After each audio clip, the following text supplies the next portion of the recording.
എമ്പുരാൻ സിനിമയുമായി ബന്ധപ്പെട്ട് അനേകം സംസാരങ്ങൾ ഇതിനോടകം വ്യാപിക്കുന്നത് നമ്മൾ കാണുന്നുണ്ട്. രൂക്ഷമായ ഭീഷണി രീതിയിലാണ് സിനിമയെ പലരും എതിർക്കുന്നത്. മുക്കാൽ ഭാഗം പരാമർശങ്ങളും പൃഥ്വിരാജിനെതിരെയാണെന്ന് നമ്മൾ ഓർക്കണം. എന്തായാലും പ്രതിഷേധങ്ങൾക്ക് ഒരു അവസാനമെന്നോളം കഴിഞ്ഞ ദിവസം മോഹൻലാൽ ഖേദം പ്രകടിപ്പിച്ചുകൊണ്ട് എത്തിയിരുന്നു.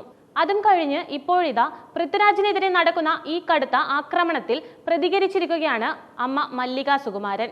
മോഹൻലാലും ആന്റണി പെരുമ്പാവൂരും കാണാത്ത ഒരു രംഗം പോലും എമ്പുരാൻ സിനിമയിൽ ഇല്ലെന്നും ഈ വിഷയത്തിൽ ചിലർ മനഃപൂർവ്വം തെറ്റിദ്ധാരണ പരത്തുകയാണെന്നും മല്ലിക സുകുമാരൻ പറയുന്നുണ്ട്. കൂടാതെ പൃഥ്വിരാജിനെ വിമർശിച്ച സംവിധായകൻ മേജർ രവിക്കും മല്ലിക സുകുമാരൻ മറുപടി നൽകിയത് കാണാം. മോഹൻലാലിനോ ആന്റണിയോ ഒരിക്കലും പൃഥ്വിരാജ് ചതിച്ചുവെന്ന് പറയില്ല. പിന്നെ മേജർ രവിക്ക് പൃഥ്വിരാജിനെ ഒറ്റപ്പെടുത്തുന്നത് കൊണ്ട് എന്തെങ്കിലും ഗുണം ഉണ്ടോ എന്ന് അറിയില്ലെന്നും മല്ലിക തുറന്നടിച്ചു എന്ന് പറയുന്നതിനേക്കാൾ കൂടുതൽ നമ്മൾ മനസ്സിലാക്കേണ്ടത് ഇതൊരു അമ്മയുടെ മനസ്സും വേദനയും ആണെന്നതാണ്. കാര്യങ്ങളെല്ലാം പറഞ്ഞുകൊണ്ട് മല്ലിക സുകുമാരൻ പങ്കുവച്ച കുറിപ്പ് നമുക്കൊന്ന് നോക്കാം. എമ്പുരാൻ എന്ന സിനിമയെക്കുറിച്ചുള്ള വിവാദം കഴിഞ്ഞ കുറെ ദിവസങ്ങളായി ഞാൻ ശ്രദ്ധിക്കുകയുണ്ടായി. ഈ ചിത്രത്തിന്റെ സംവിധായകൻ എൻ്റെ മകൻ പൃഥ്വിരാജ് ആണ് എന്നതിനപ്പുറം ചിത്രവുമായി ഒരു ബന്ധവും എനിക്കില്ല. അതുകൊണ്ട് തന്നെ വിവാദങ്ങളോട് പ്രതികരിക്കേണ്ട എന്ന നിലപാടായിരുന്നു എനിക്ക്. എന്നാൽ എമ്പുരാൻ എടുത്തതോടെ മോഹൻലാലിനെയും ആന്റണി പെരുമ്പാവൂർ ഉൾപ്പെടെയുള്ള നിർമ്മാതാക്കളെയും പൃഥ്വിരാജ് ചതിച്ചു എന്ന് ചിലർ മനഃപൂർവ്വം പ്രചാരണം നടത്തുകയും ചില മാധ്യമങ്ങൾ അത് ഏറ്റെടുക്കുകയും ചെയ്തിരിക്കുകയാണ്. ഈ സിനിമയുടെ അണിയറയിൽ എന്താണ് നടന്നത് എന്നറിയാവുന്ന എനിക്ക് പൃഥ്വിരാജിനെ ഒറ്റപ്പെടുത്തി ആക്രമിക്കാൻ ചിലർ ശ്രമിക്കുന്നതിൽ അങ്ങേയറ്റം വേദനയുണ്ട്. ഇത് ഒരു അമ്മയുടെ വേദനയാണ്. അത് തുറന്നു പറയുന്നതിന്റെ പേരിൽ ആരും എനിക്കെതിരെ ചന്ദ്രഹാസം ഇളക്കിയിട്ട് കാര്യമില്ല. മോഹൻലാലോ നിർമ്മാതാക്കളോ പൃഥ്വിരാജ് ഞങ്ങളെ ചതിച്ചു എന്ന് ഇതുവരെ പറഞ്ഞിട്ടില്ല, ഇനി പറയുകയുമില്ല എന്നെനിക്ക് തോന്നുന്നു. മോഹൻലാൽ എൻ്റെ കുഞ്ഞനുജനാണ്. കുട്ടിക്കാലം മുതൽ ലാലിനെ എനിക്കറിയാം. എൻ്റെ മകനെക്കുറിച്ച് എത്രയോ വേദികളിൽ മോഹൻലാൽ പുകഴ്ത്തി പറഞ്ഞിരിക്കുന്നു. എന്നാൽ ലാലിൻ്റെയോ നിർമ്മാതാക്കളുടെയോ അറിവില്ലാതെ ചിലർ എൻ്റെ മകനെ ബലിയേടാക്കാൻ ശ്രമിക്കുന്നതിൽ അതീവ ദുഃഖമുണ്ട് എനിക്ക്. പൃഥ്വിരാജ് എന്ന സംവിധായകൻ ഈ പടവുമായി ബന്ധപ്പെട്ടവരെ എന്നല്ല, ഒരു പടവുമായി ബന്ധപ്പെട്ട ആരെയും ചതിച്ചിട്ടില്ല, ഇനി ചതിക്കുകയുമില്ല. എമ്പുരാൻ എന്ന സിനിമയ്ക്ക് എന്തെങ്കിലും പ്രശ്നമുണ്ടെന്ന് നിങ്ങൾക്ക് തോന്നുന്നുണ്ടെങ്കിൽ അതിന് ഈ കൂട്ടായ്മയിലുള്ള എല്ലാവർക്കും ഉത്തരവാദിത്തമുണ്ട്. അവർ എല്ലാവരും ഒന്നിച്ചു തിരക്കഥ വായിച്ചിട്ടുണ്ട്. എടുക്കുന്ന രംഗങ്ങൾ അപ്പോൾ ഒന്നിച്ചിരുന്ന് കണ്ട് എല്ലാവരും ഓക്കെ പറഞ്ഞിട്ടുണ്ട്. എടുക്കുന്ന ഘട്ടത്തിൽ സീനുകൾ തിരുത്തണമെങ്കിൽ അതിനുവേണ്ടി എഴുത്തുകാരനായ മുരളി ഗോപി എപ്പോഴും സന്നദ്ധനാണ്. പിന്നെ എല്ലാം കഴിഞ്ഞ് സിനിമ ഇറങ്ങിയപ്പോൾ എങ്ങനെ അതിന് പൃഥ്വിരാജ് മാത്രം ഉത്തരവാദിയാകും? മാസങ്ങൾക്ക് മുൻപ് ഒരു ദിവസം ഞാൻ മകനെ വിളിക്കുമ്പോൾ അവൻ ഗുജറാത്തിൽ ഷൂട്ടിങ്ങിലായിരുന്നു. ഞാൻ തിരക്കിലാണമ്മേ, ലാലേട്ടൻ വന്നിട്ടുണ്ട്, ഇതുവരെ എടുത്ത ഓരോ രംഗവും ലാലേട്ടനെ കാണിച്ചു കൊടുക്കണം, ആന്റണിയുമായി ചർച്ച ചെയ്യണം എന്നാണ് അവൻ പറഞ്ഞത്. ഇവർ രണ്ടുപേരും അറിയാത്ത ഒരു ഷോട്ട് പോലും എമ്പുരാൻ എന്ന സിനിമയിൽ ഇല്ല എന്ന് ഞാൻ വ്യക്തമാക്കാൻ ആഗ്രഹിക്കുന്നു. മോഹൻലാലിനെ അറിയാത്ത ഒരു കാര്യവും ഈ സിനിമയിലില്ല. തങ്ങൾ ഇതൊന്നും അറിഞ്ഞിട്ടില്ലെന്ന് അവർ രണ്ടുപേരും പറയുകയുമില്ല. പിന്നെ എന്തിനാണ് ഇവരുടെ കൂടെ നിൽക്കുന്നവർ എന്ന് അവകാശപ്പെടുന്ന ചിലർ തെറ്റിദ്ധാരണ പരത്തുന്നത് എന്നെനിക്ക് മനസ്സിലാവാത്ത കാര്യമാണ്. മോഹൻലാലിനെയും ആന്റണിയെയും സുഖിപ്പിച്ചാൽ എന്തെങ്കിലും നേട്ടമുണ്ടാകാം എന്ന് അവർ കരുതുന്നുണ്ടാകും. അവർക്ക് നേട്ടമുണ്ടായിക്കൊള്ളട്ടെ. മോഹൻലാൽ അറിയാതെ സ്ക്രിപ്റ്റ് പലരും എഴുതി ചേർത്തു എന്നും മോഹൻലാൽ പ്രിവ്യൂ കണ്ടില്ല എന്നുമുള്ള കള്ള പ്രചാരണങ്ങളാണ് ഇവർ നടത്തുന്നത്.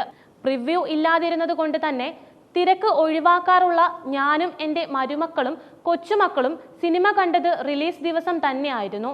പിന്നെ എന്തിനാണ് നടക്കാത്ത പ്രിവ്യൂ മോഹൻലാൽ കണ്ടില്ലെന്ന് നുണ പ്രചരിപ്പിക്കുന്നത്? പൃഥ്വിരാജിനെ ബലിയാടാക്കി എന്തെങ്കിലും നേട്ടമുണ്ടാക്കാം എന്ന ധാരണ ആർക്കും വേണ്ട. അവൻ്റെ ഒപ്പം ഈശ്വരനുണ്ട്.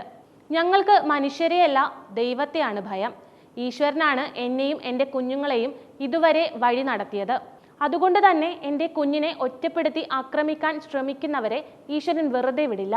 കേൾക്കുമ്പോൾ തന്നെ മനസ്സിലാകും ആ അമ്മയുടെ മനസ്സ്. അടുത്ത വരി നമുക്ക് നോക്കാം. അത് വേണ്ടായിരുന്നു മേജർ രവി എന്നാണ് എനിക്ക് മേജർ രവിയോട് പൃഥ്വിരാജിനെ വേട്ടയാടാൻ ശ്രമിക്കുന്ന മറ്റു ചിലരോടും പറയാനുള്ളത്. മേജർ രവി ഇത്തരം ഒരു പ്രതികരണം നടത്തിയത് ആർക്ക് വേണ്ടിയായിരുന്നു? പൃഥ്വിരാജ് ചതിച്ചുവെന്ന് മോഹൻലാലോ ആന്റണിയോ ഒരിക്കലും പറയില്ല. പിന്നെ പൃഥ്വിരാജിനെ ഒറ്റപ്പെടുന്നത് കൊണ്ട് രവിക്ക് എന്തെങ്കിലും ഗുണമുണ്ടോ എന്നെനിക്ക് അറിയില്ല. പട്ടാള ഗ്രൂപ്പുകളിൽ ചിലതൊക്കെ വന്നതുകൊണ്ട് പ്രതികരിച്ചുവെന്നാണ് മേജർ രവി എന്നോട് പറഞ്ഞത്. അതിന് എൻ്റെ മകൻ എന്തു പിഴച്ചു?